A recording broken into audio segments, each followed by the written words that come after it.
Chocobar ice cream ছোট থেকে বড় সবারই অনেক পছন্দের। আজকে এই চকবার আইসক্রিমের রেসিপিটা আপনাদের সাথে শেয়ার করছি। আমি খুব সহজ উপকরণ দিয়ে এটা বানিয়ে দেখিয়েছি। যে কেউ চাইলে বাসায় এই চকবার আইসক্রিমটা তৈরি করতে পারবেন। তবে এই আইসক্রিম তৈরি করতে কোনো রকম ক্রিমের দরকার হবে না। চলুন আইসক্রিমটা বানিয়ে নিই। তো প্রথম হচ্ছে একটা পাত্রে 1/4 কাপ নিয়ে নিচ্ছি চিনি, 1/2 কাপ নিয়ে নিচ্ছি পাউডার মিল্ক, 3 টেবিল চামচ দিয়ে দিচ্ছি কর্নফ্লাওয়ার। তারপর এখানে আমি দিয়ে দিচ্ছি কাপ দিয়ে মেপে 2 কাপ পানি।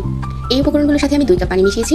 তারপর একটা হ্যান্ড উইচ দিয়ে খুব ভালো করে আগে নেড়ে মিশিয়ে নিয়েছি। তারপর চুলাটাকে জ্বালিয়ে দিয়েছি আর খুবই সামান্য একটু লবণ দিয়ে দিলাম। অল্প আছে একটু সময় নিয়ে জাল করে নিচ্ছি। কর্নফ্লাওয়ার দেওয়ার কারণে মিশ্রণটা অনেক তাড়াতাড়ি ঘন হয়ে যাবে। তো আমার এখানে আইসক্রিমের মিশ্রণ তৈরি হয়ে গেছে। আমি চুলা থেকে নামিয়ে কিছুটা ঠান্ডা করে নিয়েছি আর ডালার সুবিধার জন্য একটা কাপে নিয়ে নিচ্ছি। তারপর নিয়েছি একটা আইসক্রিমের মল, এই আইসক্রিমের মলে ঢেলে নিচ্ছি। আজকে আমি যে পরিমাণ আইসক্রিমের মিশ্রণ তৈরি করেছি এটা দিয়ে আমার 6টা আইসক্রিম তৈরি হয়ে যাবে। তারপর একটা ফয়েল পেপার কেটে আইসক্রিমের মলটা কভার করে দিচ্ছি। কেউ চাইলে মলের সাথে যেই কাঠিগুলো থাকে ওগুলো ব্যবহার করতে পারেন, তবে আমি দোকানের লোকানোর জন্য একটা কাঠি দিয়ে তৈরি করছি। তারপর এই ফয়েল পেপারের মাঝে একটু সিদ্ধ করে দিচ্ছি। এখন আইসক্রিমের কাঠিগুলো দিয়ে দিচ্ছি আর এই মলটাকে 12 ঘন্টার জন্য ফ্রিজে রেখে দিচ্ছি। ডিপ ফ্রিজে রেখে দিলাম 12 ঘন্টার জন্য।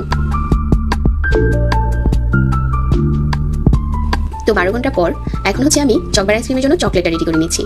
এখানে কিছু চকলেট আগে থেকে কেটে নিচ্ছি। তারপর হচ্ছে চুলাতে দিয়ে এই চকলেটটাকে গুলিয়ে নেব।